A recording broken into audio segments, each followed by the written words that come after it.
Assalamualaikum warahmatullahi wabarakatuh. Halo teman-teman, hari ini kami akan membahas tentang teologi Iqra, Al-Quran dan Sunnah sebagai sumber ilmu pengetahuan. Yang pertama, latar belakang. Turunnya surah Al-Alaq ayat 1-5 menandai lahirnya teologi Iqra, sebuah landasan filosofis di mana perintah membaca mencakup pengamatan dan refleksi terhadap realitas alam. Prinsip Iqra bismi rabbika menegaskan bahwa pencarian ilmu dalam Islam bersifat teosentris. Artinya, setiap aktivitas belajar harus berlandaskan nilai ketuhanan. Berbeda dengan pandangan barat yang sekuler, Islam menyatukan wahyu, akal, dan empiris di bawah dasar tauhid untuk memahami Allah melalui ciptaannya. Selanjutnya, teologi Iqra dalam perspektif Islam. Teologi Islam berfungsi sebagai landasan keyakinan agar manusia tetap kokoh di tengah perubahan zaman. Revolusi Islam dimulai dengan perintah membaca dan menulis sebagai bentuk ibadah, bukan sekadar kekuasaan.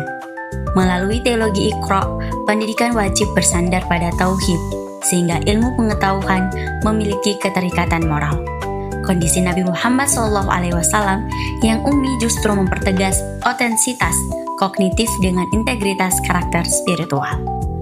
Al-Quran sebagai sumber utama ilmu. Al-Quran merupakan sumber utama ilmu pengetahuan yang mengintegrasikan dimensi duniawi dan ukhrawi dalam kesatuan tauhid.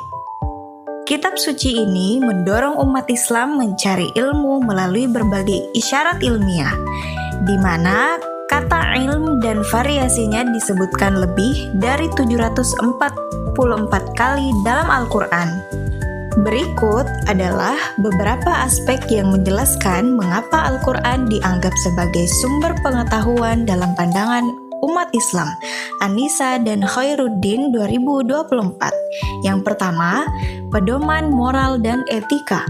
Al-Quran memberikan pedoman moral dan etika yang mencakup berbagai aspek kehidupan sehari-hari.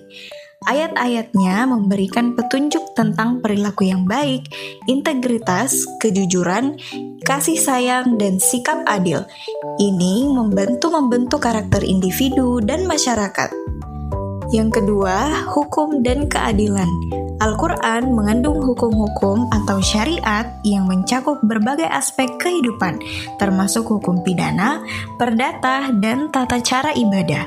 Prinsip-prinsip keadilan dan kebersihan hukum dalam Al-Quran dianggap sebagai sumber inspirasi bagi sistem hukum Islam. Yang ketiga, pemahaman tentang alam semesta. Al-Quran mengandung ayat-ayat yang merujuk pada penciptaan alam semesta dan fenomena alam. Meskipun Al-Quran tidak memberikan detail ilmiah yang spesifik, ayat-ayat tersebut memberikan pandangan tentang keagungan penciptaan dan kebijaksanaan Allah. Yang keempat, pendidikan dan ilmu pengetahuan. Al-Quran mendorong umat Islam untuk mencari ilmu pengetahuan dan belajar tentang dunia di sekitar mereka. Ayat-ayat yang menyebutkan penciptaan dan perkembangan manusia juga memberikan dasar bagi pengembangan ilmu pengetahuan. Yang kelima, panduan untuk hubungan sosial. Al-Quran memberikan panduan tentang bagaimana berinteraksi dengan sesama manusia.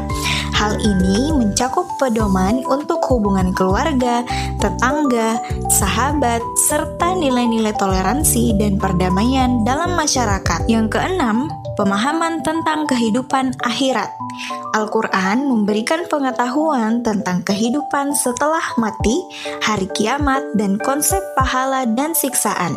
Pemahaman ini memberikan pandangan yang mendalam tentang tujuan hidup dan konsekuensi perbuatan manusia. Dengan demikian, kedudukan Al-Quran sebagai sumber utama ilmu pengetahuan terletak pada perannya sebagai validator dan pemberi arah bagi akal manusia. Al-Quran tidak memisahkan antara ilmu duniawi dan ukhrawi, melainkan mengintegrasikan keduanya dalam satu kesatuan tauhid. Hal ini menegaskan bahwa segala bentuk penemuan ilmiah pada dasarnya adalah upaya manusia untuk menyingkap rahasia ketuhanan yang telah diisyaratkan dalam wahyu. Peran sunnah dalam melengkapi Al-Quran sebagai ilmu pengetahuan.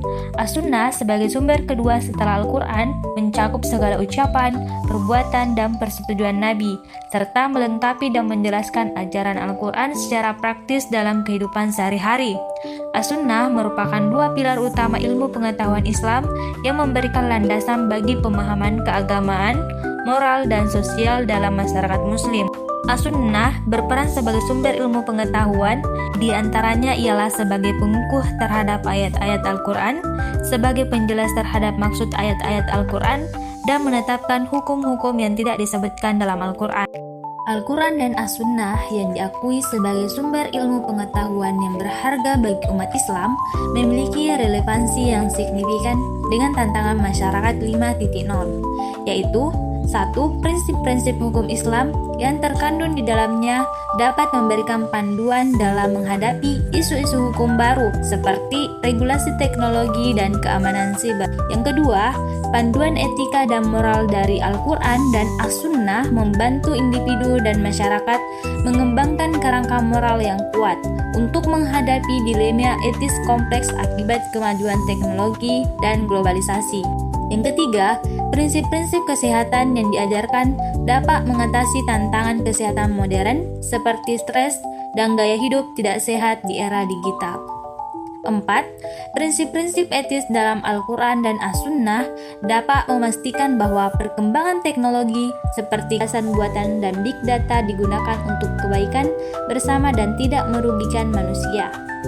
Dan yang kelima, panduan tentang pembangunan sosial dan ekonomi yang berkelanjutan dan inklusif dapat membantu mengatasi ketidaksetaraan ekonomi, ketidakadilan sosial, dan kerusakan lingkungan, menciptakan masyarakat yang lebih adil dan berkelanjutan. Sebagai kesimpulan dari materi kami, teologi Iqra merupakan fondasi intelektual Islam yang menetapkan bahwa pencarian ilmu adalah bentuk ibadah yang harus berlandaskan nilai ketauhidan demi memberikan manfaat bagi sesama. Al-Quran berdiri sebagai sumber utama sekaligus validator yang mengintegrasikan dimensi duniawi dan ukhrawi, sementara As-Sunnah menyempurnakannya melalui aplikasi praktis dalam kehidupan. Keharmonisan antara keduanya tetap relevan sebagai panduan etis dan moral dalam menghadapi kompleksitas kemajuan teknologi modern, memastikan bahwa perkembangan zaman tetap terkontrol oleh prinsip-prinsip ketuhanan dan kemanusiaan yang berkelanjutan.